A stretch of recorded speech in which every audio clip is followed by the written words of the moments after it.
Vladimir Putin akan segera melaporkan perkembangan operasi militer khusus di Ukraina kepada elit dan militer Rusia. Hal ini dilakukan menjelang 1 tahun invasi Rusia ke Ukraina. Sejumlah negara telah mengetahui rencana Putin dalam jangka waktu 1 tahun ke depan. Putin akan mengatakan pandangan terbarunya dalam pidato kepada parlemen dan para komandan militer setahun usai ia memerintahkan pasukan Rusia dikirim ke Ukraina.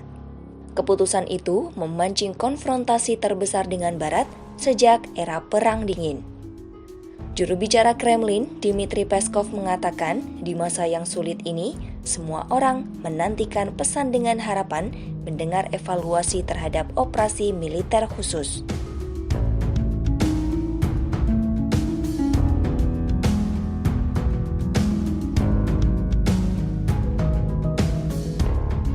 Kremlin menyatakan bahwa Putin juga akan menyampaikan analisisnya terkait keadaan internasional sekaligus menguraikan visinya tentang pembangunan Rusia usai Barat menjatuhkan sejumlah sanksi besar terhadap Rusia. Hingga saat ini, konflik Ukraina menjadi pertempuran terbesar dari seorang pemimpin Rusia paling tidak sejak runtuhnya Uni Soviet pada 1991. Dalam pertempuran utama sejak perang ini dimulai, pasukan Rusia mengalami 3 pembalikan nasib. Namun Rusia masih menguasai sekitar 1/5 wilayah Ukraina. Korban perang Rusia-Ukraina disebut telah mencapai puluhan ribu. Putin menyatakan pasukannya tengah bertarung mempertahankan eksistensinya melawan Barat yang dinilai arogan dan ingin merusak Rusia serta merampok sumber daya alamnya.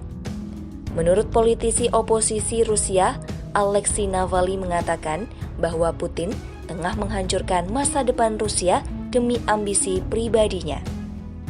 Usai Barat mendukung Ukraina, posisi Cina menjadi bahan sorotan dalam beberapa pekan terakhir. Diplomat senior Cina, Wang Yi mengatakan segera mengunjungi Moskwa yang kemungkinan besar untuk bertemu Putin. Sementara Amerika Serikat khawatir Beijing mempertimbangkan diri memasok senjata kepada Rusia.